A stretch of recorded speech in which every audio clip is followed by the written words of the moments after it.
for that presentation. We will go straight on to look at the wider use of this in humans already. That's related to the neglected tropical diseases, including filariasis and elephantiasis that we have already been using them. Dr. Frank Richards will take us through the use in the NTDs.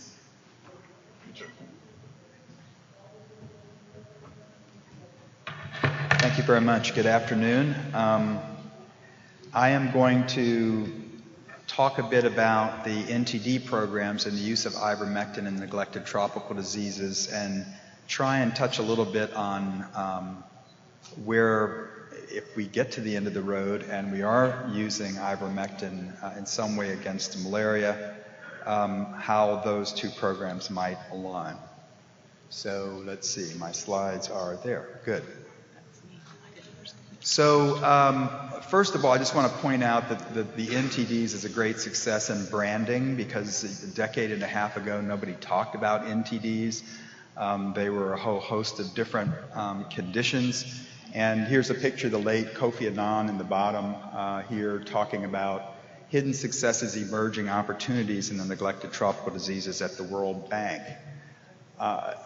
This branding process was largely generated by massive pharmaceutical donations, including the donation of ivermectin or Mectizan by Merck. And the idea of preventive chemotherapy, PCT, that's a term that's often used in the NTD world. So I'll show you a bunch of World Health Organization weekly epidemiological record reports in this talk. But here, a summary of an update on preventive chemotherapy. In 2016, over 1 billion people reached, actually like 1.5 billion treatments. So this is pretty big. I've lost count on how many NTDs there are. I mean, there are 13. I'm always ticking off as this goes up or down. It depends on what part of the world we're in, somewhere around 20. But I think the important thing here is that really only 3 meet the criteria that the malaria world thinks of when you say mass drug administration, which is community-wide, everybody who's eligible in the community being offered. The NTD people talk about mass drug administration in schisto or soil-transmitted helminths, but it's often only targeted at school-age children. I don't think all people call that MDA. So in this case, I'm talking about community-wide, and there are really 3 conditions where that's targeted, and it's targeted in a way that we want to reach an end. After 4 to 10 years, we're supposed to stop treating. And that's trachoma, which is using azithromycin, lymphatic filariasis, which is using ivermectin really only in Africa. That's changing. I'll get back to that. And onchocerciasis using ivermectin largely in Africa. I think we all remember in 2015 the Nobel Prize in Medicine was shared between the discoverers of ivermectin and UU2, the discoverer or the developer of artemisinins. It was the year of the anti-parasitic drug developers. Here's the structure of my talk. I only have 15 minutes and I have 5 elements, and I've already blown 3 of my minutes, so I'm going to go through this very quickly. First, just to give you an overview of ivermectin MDA expansion. We're talking about river blindness, onchocerciasis on your left. It's MDA with ivermectin, brand name Mectizan. The dose is 150 mics per kilo. You can compare some of the things mentioned by others in terms of doses. Once and rarely twice per year. And then lymphatic filariasis. That's MDA in a combination, ivermectin 150 mics per kilo with a single dose of albendazole, 400 milligrams, this in a single dose once per year. Up until now, as I mentioned, ivermectin has only been given in Africa, and the medicine diethylcarbamazine combined with albendazole have been given elsewhere in the world. I know this may largely be a malaria crowd, so I think I might just spend a hot second going through the life cycle of onchocerciasis and lymphatic filariasis. There are adult worms that give rise to microfilaria, which get in your eyes and cause eye disease, get in your skin and cause skin disease, and get in this vector, which breeds in rapidly flowing waters, river blindness, where the microfilaria develop to third stage larvae and move on in the transmission cycle. Ivermectin really is targeting just one stage in this life cycle, the microfilaria. It has some effect on the adult worms, but it's largely a microfilaricidal drug which affects morbidity, but also reduces the force of transmission, what we call the annual transmission potential, what in malaria land you call the entomological inoculation rate. Similarly, in the LF cycle, there are male and female worms. In this case, the worms cause the damage in the pathology by living in the lymphatics. And again, ivermectin is largely microfilaricidal, which means it really is a transmission blocking agent. In this situation, it's being given to reduce microfilaria to prevent infecting mosquitoes and to prevent ongoing transmission. It's a blocking agent of transmission. Now here's the microfilaria and the mosquito. Killing that keeps the mosquito from transmitting. Sounds like how we might want to use ivermectin in malaria. So a bit about the global distribution of ivermectin for these two conditions, a weekly epidemiologic record article. Let's see if this works better. About 130 million treatments for onchocerciasis in 2016. You can see this graphic largely parallels what's going on in Africa, because most of the treatments are in Africa. This drop in the Americas is a totally different scale because very few people are infected in the Americas, and twice per year ivermectin in the Americas has been good at interrupting transmission, and 95% of the treatments have stopped. Here in Yemen, sporadic treatments because of the war. In lymphatic filariasis, again in Africa, about 211 million treatments, so overall between the two, about 350 million treatments being given in 2016, just to give you an idea of the scale of the use of ivermectin. Okay, next, distribution strategies. How is this being done? Well, when we started out with this, we tried mobile distribution, and that was expensive, it was difficult, cars got stuck. So the idea developed in this around 1994-95 to empower communities to distribute this medicine, use local health structures, volunteerism, community distributors who could use their Chinese bicycles to get around with the medicine, go pick up the medicine at a local source, take it, organize, treat their friends, neighbors, families, and get past obstructions like this. Now in Carter Center assisted efforts, which I direct, there are 380,000 volunteers doing this work in our programs alone. It's a fraction of what's going on in the world. And the idea is that one CDD, or community-directed distributor, would treat about 100 persons. They're supervised by community supervisors. In our programs, there are about 60,000 of these, and they help the CDDs. They help with the roll-up from community registers so that the numbers of treatments I just showed you are reported upward. And ideally, one supervisor is to 5 CDDs. And in this case, this individual is holding a dosing stick because ivermectin is dosed by a stick rather than by weight. And you can see that if he were taking the medicine, he would take 4 ivermectin tablets. I like this picture because this individual is looking at the tablets with a look like, why am I taking this medicine? It indicates that at times we deal with suspicion, the importance of health education, and getting communities on board with these efforts. But the fact is that ivermectin sells itself, and people are very interested in this medicine. I like this quote: "I feel that life has been brought back to a lifeless soul. People feel better, they lose their intestinal worms, the lice, scabies." So actually we're having more trouble when we stop treating and people are asking, why did we take away their ivermectin? I think it's important for the malaria community to understand that this is really a popular intervention that we're now in the third generation of people taking this medicine on a mass scale. We all recognize in these MDA programs coverage is important. We have geographic coverage, therapeutic coverage, eligible coverage. I don't have time to go into that, but of course this is a very important equation to share our experience on. Well, I mentioned that these programs are to scale up and scale down. Stopping MDA is an important piece of these efforts, and post-treatment surveillance is an important part of that.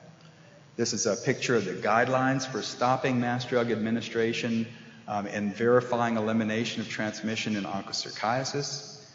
And this is the paradigm which is true for both lymphatic filariasis and onchocerciasis. On your left, when you start treatment, the transmission potential is high, the adult worm population is high. You start your mass treatment, you reduce microfilaria, the transmission force goes down. R naught less than 0, the adult worm population hits a point of inevitable demise, at which point you stop mass drug administration and go into post-treatment surveillance to make sure you don't have resurgence or recrudescence. Here's a mathematical model that totally demonstrates this. You can see you start, you stop, and here is a failure identified in the post-treatment surveillance period. Post-treatment surveillance is what I like to call the valley of death. And of course, the malaria community is very familiar with this. Here's Justin Cohen's article where he reviewed the history of resurgences after the first malaria eradication go-round. Here's success in the Americas, and here I'll tell you I am a twice or 4 times per year treatment man for ivermectin, whereas the majority of the NTD community is addicted to once per year.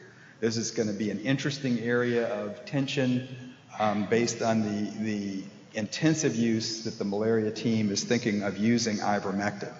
I think a lot of it may be related to the fact that folks think that the volunteers shouldn't be asked to do more than once or twice per year, or else that's that. They have other lives, they have other things to do. But here in the Americas, with the yellow bars being once per year and the green being twice, we scaled up and we scaled down successfully. And now, lo and behold, we're doing 4 times per year treatment, to the shock and awe of some in the NTD world. Surveys to stop lymphatic filariasis are called transmission assessment surveys. They are being done widely. Over 500 million treatments have been stopped. So this is a serious Stop MDA effort. From this bar graph, however, you can see in terms of the number of tasks done by region, Africa is lagging far behind. So ivermectin MDA in Africa is going to be going on quite a while and could indeed overlap with ivermectin rollout in malaria. We'll see. Next point. Ivermectin drug combinations, because the malaria folks are thinking a lot about using ivermectin in combination. Well, I mentioned that's the whole strategy in LF. Albendazole kills the adult worms. LF kills the microfilaria as a transmission blocking business. It is a combination therapy. However, other NTDs like schistosomiasis, praziquantel, because of what I just mentioned, how much work the CDDs can do, the cost of extra treatment rounds, really wanted to combine drugs. And so we were very active in trying to reduce the cost of extra treatment rounds by going to triple drug administration, giving 3 medicines, ivermectin, albendazole, and praziquantel. That's what a dose looks like.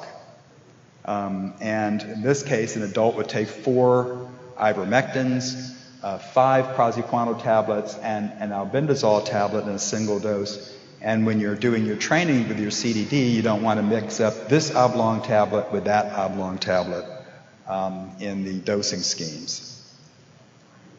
So this is truly a case of thing 1, thing 2, trying to bring those together and the challenges that can exist in combining treatments. The big news, and I see Julie Jacobson's here, it's one of her opus magna successes, congratulations, is the success of rolling out the combination called IDA, ivermectin, albendazole, and diethylcarbamazine. You'll see some personalities From the society here, there's Gary Weil, Jim Kazura, Chris King were very much involved in this research. Multiple papers on this, but just, the long and the short of it is, if this is two groups, one getting DEC and albendazole, the other with IDA, microfilariae in blood when you start, one dose, one stop shop, 2 years later, you can see that there's still people with microfilariae here in the shaded areas, and everybody's zero in the light areas with the triples. And so this was borne out in larger studies and in safety trials, and now at the end of last year, Merck announced it was increasing its donation of ivermectin another 100 million treatments and moving toward triple drug administration out of Africa, now headed for Asia and other parts. So ivermectin is largely leaving only being an Africa deal and going to other parts of the world in the donation program. Last and not least is suboptimal response. We've talked about resistance in the veterinary world. What does ivermectin resistance look like in the human world? Well, there was a report from Ghana on suboptimal responses and more rapid than expected skin repopulation with microfilaria as a manifestation of potential resistance. This being a manifestation perhaps of ivermectin impact on the adult female worms, which would normally paralyze the uterus and prevent the release of microfilaria. It seems to be less responsive. And this was the idea. There were a couple of papers here on this, indicating with concern that these adult populations are emerging and they could lead to more rapid recrudescence of disease, especially with annual treatment regimens. I can say that that largely hasn't borne out in terms of it becoming a larger problem. But just to let you know very quickly what we're talking about, if you start off with a lot of microfilaria in the blood and give a single dose of ivermectin, microfilaria quickly go away, and then you see this return over time. This is the 1 year time point. The idea is that this brisk drop is still happening, even in the quote unquote resistant or poorly responsive parasites. What you're really getting is a change in the slope, with the microfilaria coming back more quickly due to some reduction in response on the adult worms. My conclusion or my solution for this is give more treatments per year, but that's my usual solution. So a final thought here is, how will the NTD and malaria communities collaborate, if at all, if ivermectin MDA is rolled out for malaria in Africa? And I don't know, but wouldn't we all just love to work on integrated MDA? We'll see how that works out. Thank you very much.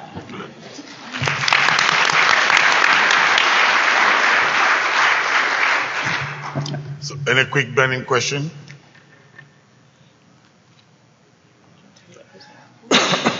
Excuse me.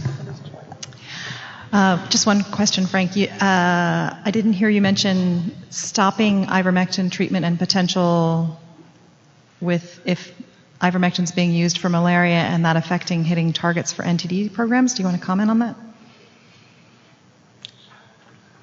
So the question on how can you stop and go to post-treatment surveillance in ivermectin-based programs for onco and LF if malaria is still giving ivermectin? You can't.